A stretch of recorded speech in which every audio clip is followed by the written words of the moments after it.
Hey friends, welcome back to the channel. For those of you that don't know me, my name is Kristen and this is Growing Zone 9B. So it has been pouring down rain.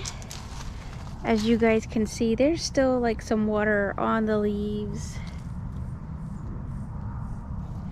It just hellaciously just downpoured. So it's gonna be coming like back and forth, raining, not raining. That's just the time of year that we are in. So we are gonna go inside and we're going to make a quiche. So let's get started. All right, so as you guys saw, it is raining outside. And so my fiance had called and he's on his way back home. I had to get an oil change in my car. I went over to see my Aunt Sharon because she's not doing good today. So he said he wanted a quiche, which is really to him just like, or to me, it's like an egg pie. I went ahead today, I made some smoothie. It's delicious. It's a banana papaya smoothie.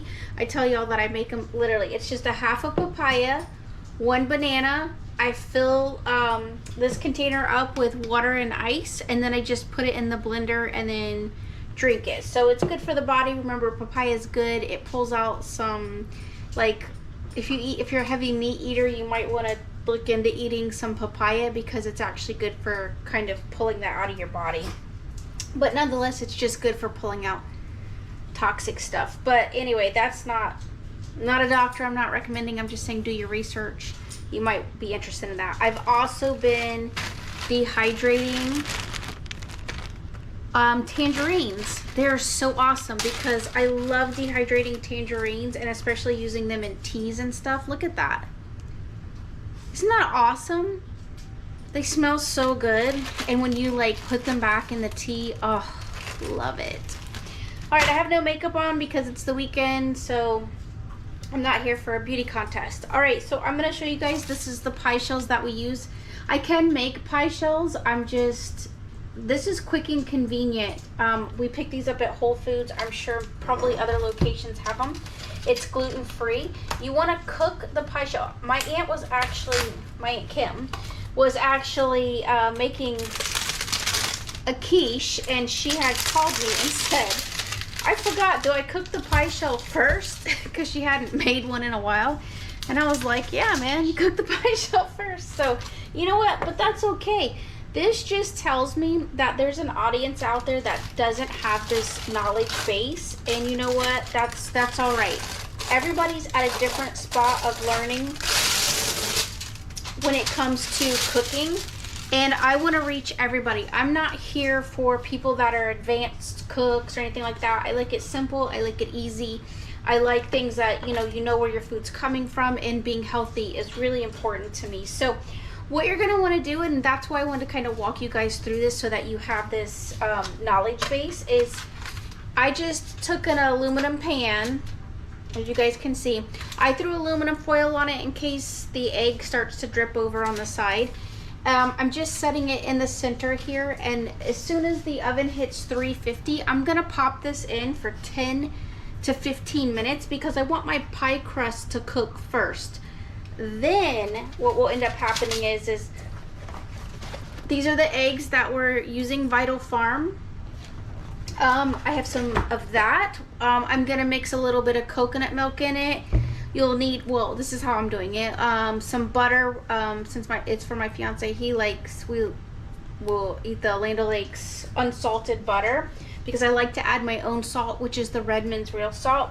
And then I have some slices of boar's head turkey lunch meat. So any type of lunch meat that you prefer, you could add that in if you'd like. Or if you like sausage, you can put sausage in it. I've even done them where he will eat it with like pepperoni. So whatever he's up for. One time I actually kind of made like a taco egg one where I had like leftover ground beef that was like taco meat that I had done the taco spice with, and then I mixed it in with the egg, and then with that I did like black olives and some diced tomatoes, and then for like a fresh side I diced up some avocado, and you could put a little lettuce on the side and then just eat it like that, more like a brunchy type quiche, but you can do spinach, whatever works for you. So I'm gonna get this cooking, and then I'll come back and show you what that looks like as soon as this is cooked, and we'll start pouring it in. All right, so I just pulled the pie shell out of the oven, as you guys can see. So it's kind of nice and like toasty, but not too toasty, and that's what we're looking for.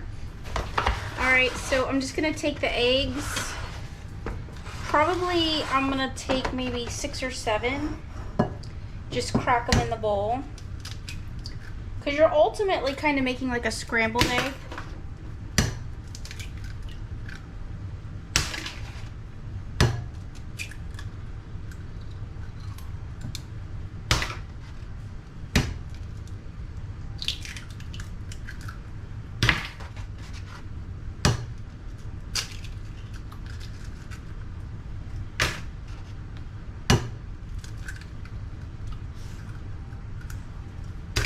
Try not to get the eggshell in there, which I have not done so far. I don't want to jinx myself.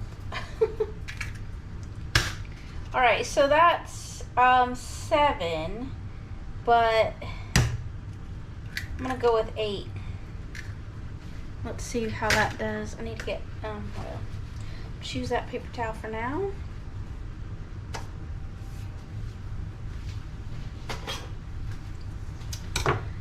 Alright, so you just want to whisk it like you would normally just whisk eggs for making, like I said, like an omelet or something.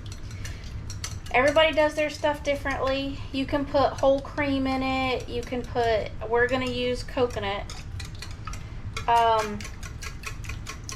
Like I said though, you can put crumbles in it. You can put like vegetarian type meat. It doesn't have to be regular meat. You don't have to put any meat. You can just, like I said, you can just do some spinach. Like here in Florida, you can grow Malabar spinach. I just don't like spinach. I'm just not a big fan of it. My parents are, so if I grow it, I end up giving it to my parents. So anyway, so you're just gonna get the eggs kind of whipped in. That's what the nice thing about eggs is that you can just make it versatile. I'd say I just added 1/4 cup of coconut milk.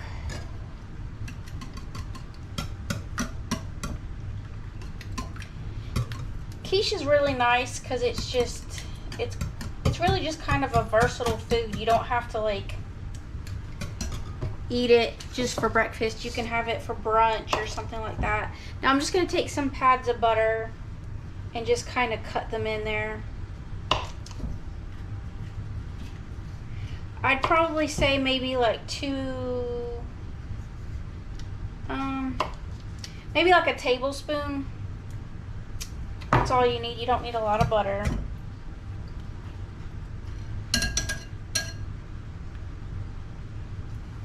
All right, and I'm just gonna pour this in.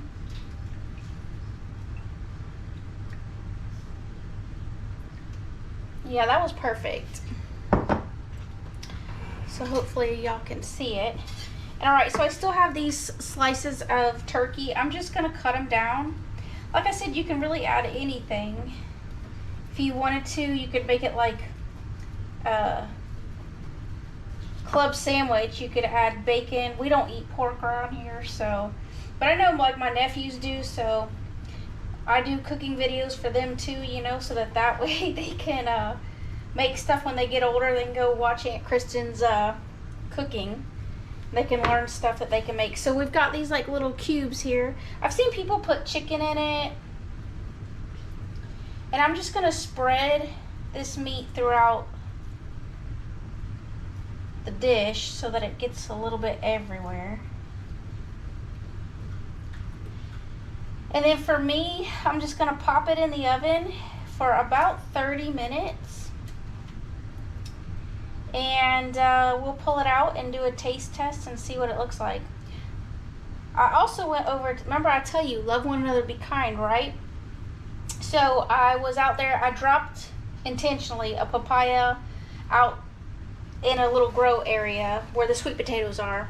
And so there were some papayas that were actually coming up. And I had so many that were coming up, honestly.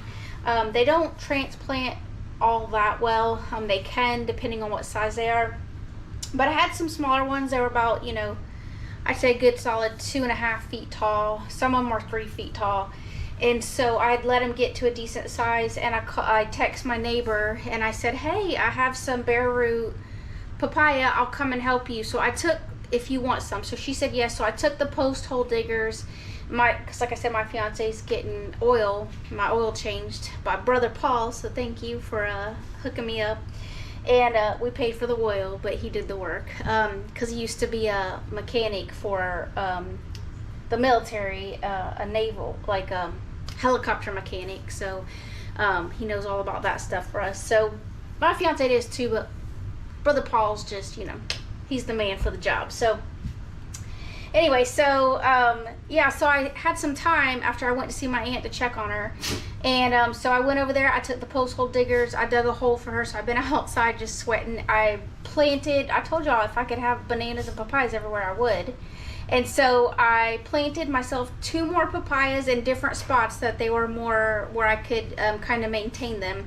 And then I took some over to my neighbor, I dug a hole and planted them for her. So I just think that's good that, you know, when I have a little bit of extra, I try to share with my friends and my family and my neighbors. It's good to make these connections with people. So if you've got extra of something and you don't really have the space for it, you know, network. Go over to people that you know. It's good for this day and age for us to make community connection. I just think that that's really important. If I had some extra pots, I probably would take some to work and share with my neighbors, because you can dwarf a papaya.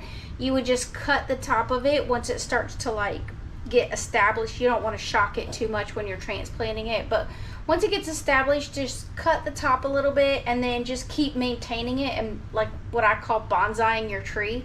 Just really hone in on how you want it, what size you want it to be and how you want it to grow. And so you can really get it to where you can maintain the size, because some of my trees out there are literally, no joke, they're at least like 15 feet tall to maybe 20 feet tall. And that's major for a papaya for you to have to get up a ladder and climb it. So don't think that you would have to you know, grow a papaya to that size. You can absolutely just cut it and then maintain it like that. So keep that in mind. All right, so I am going to go ahead and now transfer this into the oven, and I'm going to cook it for about 30 to 35 minutes. I will watch it. I've also got some hash browns that was in one of my other videos, so go back and check that out, or maybe it'll be coming up because I'm not sure where I'm going to place these videos just now. And so I will be doing some hash browns with it. So we'll be having basically breakfast for our lunch today, so it should be good. I'll bring you back as soon as this is done and we'll try a piece together.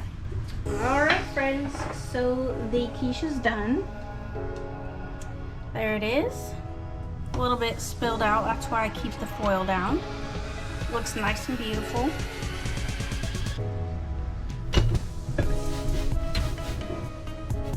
All right, so we're gonna go ahead and give it a try.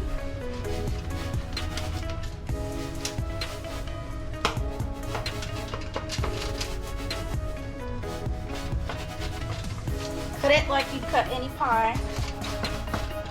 Same concept. So we will cut it and scoop it out and then give it a taste.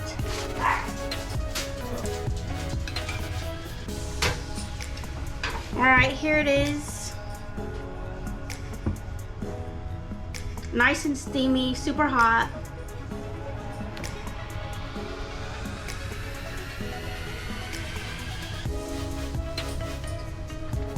Good. So you can add anything you want to it. You can add cheese.